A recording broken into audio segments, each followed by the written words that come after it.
भारतीय क्रिकेट में इन दिनों कोई सबसे ज्यादा सुर्खियों में रहा है तो वो भारतीय सिलेक्शन कमेटी। कुछ दिन पहले आपको याद होगा सिलेक्शन कमेटी को वर्ल्ड कप के बाद बर्खास्त कर दिया गया था और उसके बाद से तमाम क्रिकेट फैंस इस बात का इंतजार कर रहे थे कि सिलेक्शन कमेटी कैसी होगी और सिलेक्शन कमेटी में कौन कौन से वो मेंबर्स होंगे जो अलग अलग जोन को रिप्रेजेंट करते नजर आएंगे।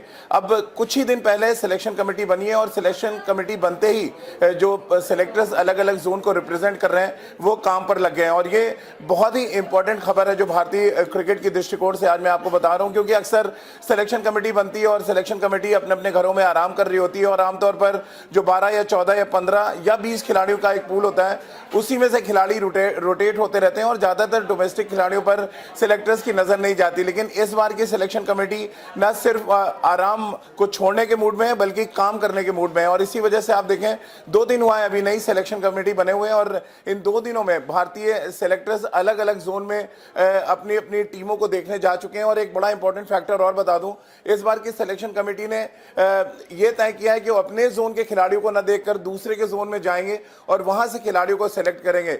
मसलन चेतन शर्मा जो चीफ सेलेक्टर हैं नॉर्थ जोन को रिप्रेजेंट करते हैं लेकिन वो ईस्ट जोन गए हैं कोलकाता, वहां पर 10 तारीख से जो रणजी के मैचेस शुरू हो रहे हैं उस पर नजर रखेंगे।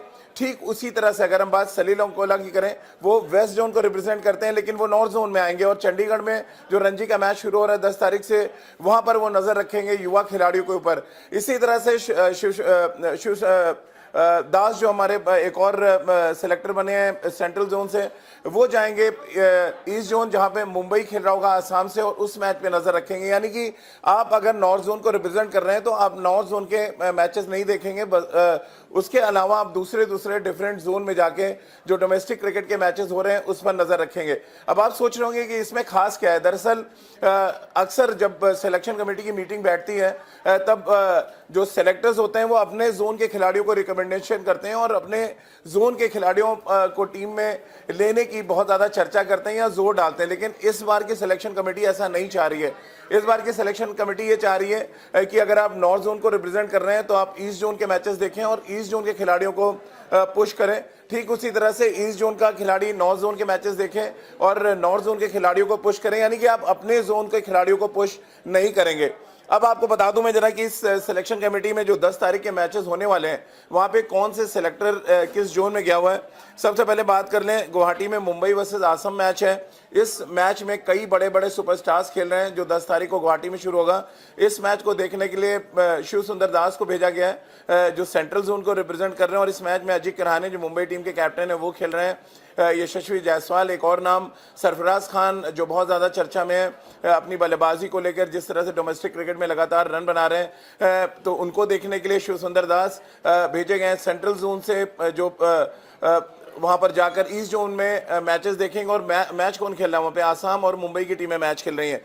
ठीक उसी तरह से दूसरा जो इंपॉर्टेंट फैक्टर है, चंडीगढ़ में वेस्ट जोन के सिलेक्टर सलील अंकोला पहुंचेंगे 10 तारीख को, जहां पर विदर्भा वर्सेस चंडीगढ़ मैच है। विदर्भा जहां से उमेश यादव खेलते हैं और भी तमाम यंगस्टर्स खेलते हुए नजर आएंगे।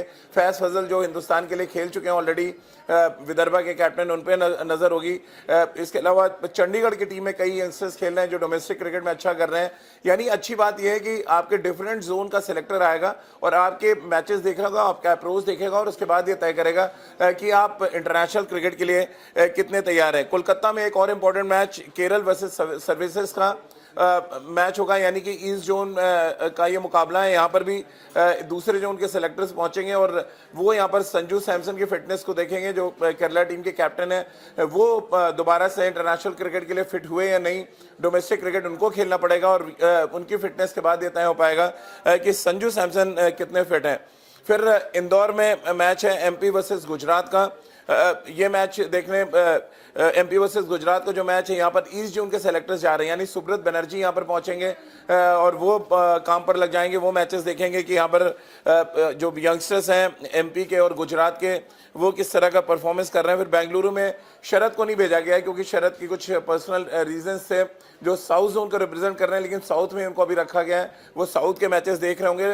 तो कुल मिलाकर जो खबर मैं आपको आप तक पहुंचा रहा हूँ, ये बड़ी इंपॉर्टेंट खबर है, क्योंकि आमतौर पर सेलेक्टर्स जब बनते थे तो अपने जोन के मैचेस, जो आपकी जोन की 5-6 टीमें होती हैं, आप उन टीमों के खिलाड़ियों का प्रदर्शन देखते थे और उन्हीं खिलाड़ियों के बारे में आप जोर डालते थे, और तब सिलेक्शन कमेटी में आमतौर पर एक राय नहीं बन पाती थी। लेकिन अब क्योंकि आप डिफरेंट जोन के टीमों को जाकर देखेंगे और वहां के खिलाड़ियों को आप बैक करेंगे, तो ये एक अच्छी शुरुआत इसको मान सकते हैं। और नई सिलेक्शन कमेटी की ये नई सोच भी इसको आप देख सकते हैं, क्योंकि पूरे साल क्रिकेट होनी है और डोमेस्टिक क्रिकेट पर आमतौर पर सिलेक्शन कमेटी नज़र बहुत कम डालती है, लेकिन अगर नज़र डाल रही है, ऑब्जर्वेशन रहेगा और ऑस्ट्रेलियन क्रिकेट बोर्ड की तर्ज पर अगर ये सिलेक्शन कमेटी काम करेगी। मैं कुछ दिन पहले अभी ऑस्ट्रेलिया गया वर्ल्ड कप के लिए, और वहाँ मैंने देखा डोमेस्टिक क्रिकेट का स्ट्रक्चर कितना मजबूत है। वहाँ पर अंडर 16, अंडर 19, अंडर 23 से लेके जो डोमेस्टिक की फर्स्ट क्लास क्रिकेट है, वहाँ तक के आंकड़े ऑस्ट्रेलियन क्रिकेट बोर्ड के पास होते हैं, सिलेक्शन कमेटी के पास होते हैं। और शायद ACB के तर्ज पर यह सिलेक्शन कमेटी भी काम करना चाहती है,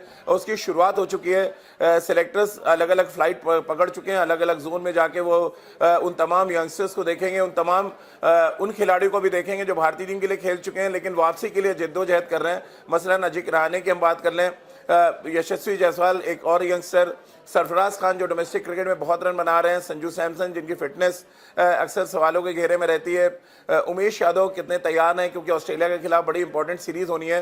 तो कुल मिलाकर 10 तारीख से जो डोमेस्टिक क्रिकेट यानी रणजी ट्रॉफी का जो अगला राउंड शुरू होने वाला है मैचेस का, सभी के सभी मैचेस सेलेक्टर्स देख रहे होंगे।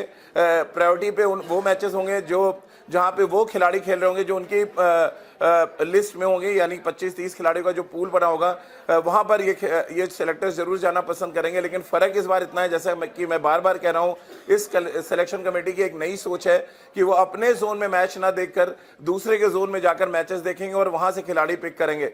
चीफ सेलेक्टर चेतन शर्मा इसीलिए आप देखिए नॉर्थ जोन को रिप्रेजेंट कर रहे हैं, लेकिन वो ईस्ट जोन पहुंचे हुए हैं। वेस्ट जोन के जो सिलेक्टर हैं वो आके नॉर्थ जोन में काम करेंगे। ईस्ट जोन का जो सिलेक्टर है वो सेंट्रल जोन में होगा, और ठीक उसी तरह से सेंट्रल जोन का जो सिलेक्टर है वो ईस्ट में जाके काम करेगा। तो एक तरह से ट्रांसपेरेंट सिलेक्शन को बनाने की शुरुआत है, और इसी वजह से सिलेक्टर्स अब काम पे लग चुके हैं, यानी आराम छोड़ दिया है इन सिलेक्शन जो सिलेक्टर्स नए बने हैं, और पूरी तरह से काम पर ध्यान लगाना चाहते हैं, क्योंकि सिलेक्शन कमेटी अंत में निशाने पर आती है। और इसीलिए अब सिलेक्शन कमेटी खुद नहीं चाहती कि किसी भी तरह के सवालों के घेरे में ये सिलेक्शन कमेटी आए।